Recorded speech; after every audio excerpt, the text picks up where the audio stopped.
Hi everyone, so in this video we are doing the reconciliation of net profit under the two bases. In other words, how to reconcile from variable to absorption or from absorption to variable. And as shown in this summary, the key difference is really fixed manufacturing overheads in opening and closing inventory. So to prove, and that's really what the note is saying here, the difference in net profit is equal to the difference in between fixed manufacturing overheads included in opening and closing inventory. So if you compare the two financial statements, you'll see just for 2017 you see that the revenue under both bases is 13350. The total fixed manufacturing overheads is also equal, it's 1680, and I'll prove that to you to show you that under absorption costing, that is the total total manufacturing costs. That plus that is 1680, and under absorption costing, effectively that 12 and that 480 is 1680. So that is equal. So again, the only difference is opening and closing stock. And so effectively, what you can do, and what the notes is saying here, the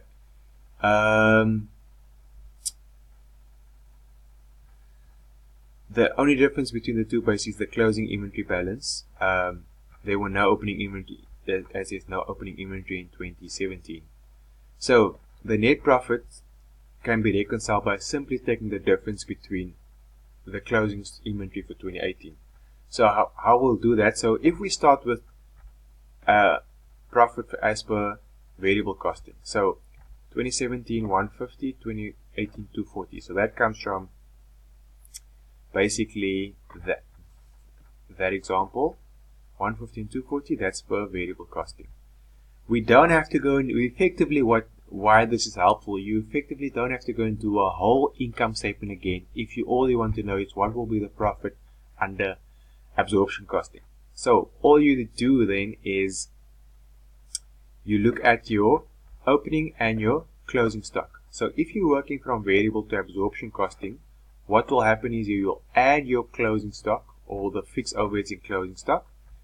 And the reason for that is closing inventory increases profit, and there will be more closing inventory effectively under absorption costing. So when you work from variable to absorption, there will be more closing inventory under absorption costing. So therefore, when we start with variable, we add fixed manufacturing units in closing stock, and for opening inventory, we're going to do the opposite. But there was no opening inventory in 2017.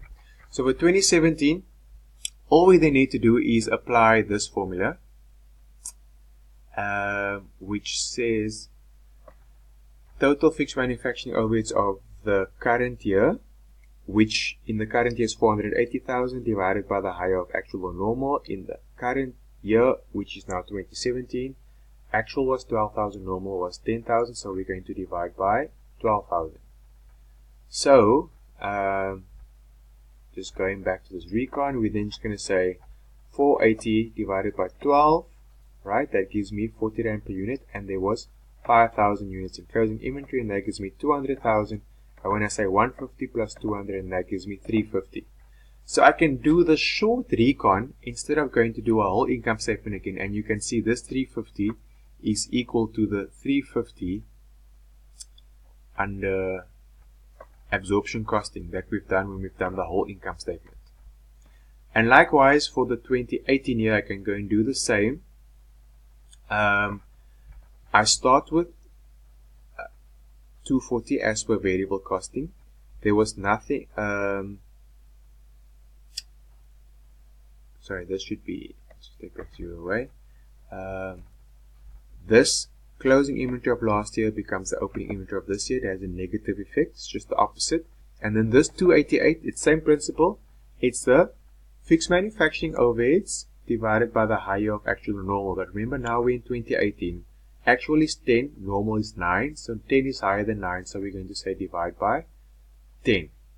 And there's 6,000 units left in closing inventory, so effectively this comes to 48 Rand times 6,000, which gives you 288. That we already had because it's the opposite of that. Last year's 200.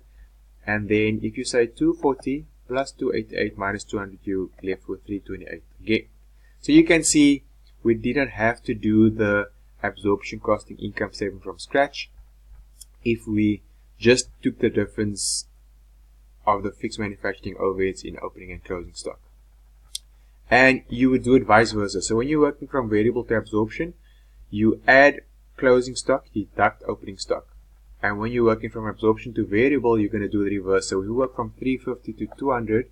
Effectively, we're going to minus closing stock and add opening stock. So in this case, if we work from 328 to 240, we're going to add the 200 minus the 288, and then you end up with 240. And that's basically recons, guys. So yeah, please watch the video again if you're not sure. I'll post on the discussion forum. Awesome.